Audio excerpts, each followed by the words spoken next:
What if the biggest enemy in your life is not your boss, not your family, not your circumstances? It is the person you become when you are angry. Meet Hamza, a good man, a hardworking man, a man who loved his family deeply. But Hamza had one problem. He could not control his anger. Not the loud shouting kind. Well, sometimes that too. But mostly it was the sharp words. The cold silence. The door slammed shut at 2 a.m. At work, if something went wrong, he would explode. His colleagues started avoiding him.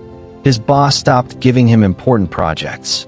At home, if dinner was late, if the kids were loud, if his wife said the wrong thing at the wrong time, he would say things he did not mean. But words, once spoken, cannot be taken back. His wife would go quiet. His children would go to their rooms. And Hamza would sit alone, feeling powerful for 2 minutes, and then completely empty for the rest of the night. One evening, Hamza came home after a terrible day at work. His 8-year-old son ran to him excited. "Baba, look what I made at school today." It was a drawing, a house, a family, stick figures of Hamza, his wife, his son, all holding hands, smiling. But Hamza was too tired, too angry, too deep in his own frustration. He said, "Not now. Go to your room." His son's smile disappeared. He walked away quietly, drawing in hand. That night, Hamza passed his son's room and heard something through the door. His son was talking to his mother in a low voice. "Mama, why is Baba always angry? Did I do something wrong?" Hamza stood frozen outside that door. His heart broke into pieces.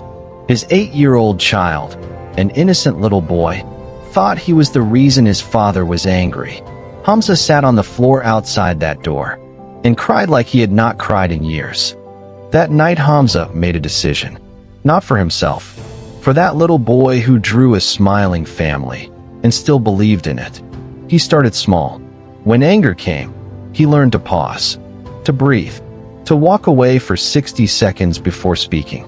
He started asking himself one question every time. Is what I am about to say going to build something or destroy something? It was hard. He failed many times, but he kept trying.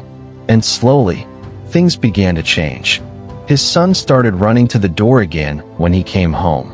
His wife started laughing with him again. His colleagues started trusting him again. All because of one decision: to pause before reacting. Here is what anger really does. It gives you 2 minutes of feeling powerful and takes away years of trust, love, and connection. The people on the other end of your anger, they do not forget. Children especially, they remember everything. Not your achievements, not your sacrifices. They remember how you made them feel. And the saddest part? Most of the things we get angry about, we cannot even remember a week later. But the damage we did stays for years. Anger is not strength. Controlling anger, that is strength. Any person can explode. That is easy. But to feel the fire rising inside you and still choose your words carefully, that takes a real man, a real woman, a real human. You will never regret staying calm, but you will always regret the words you said in anger.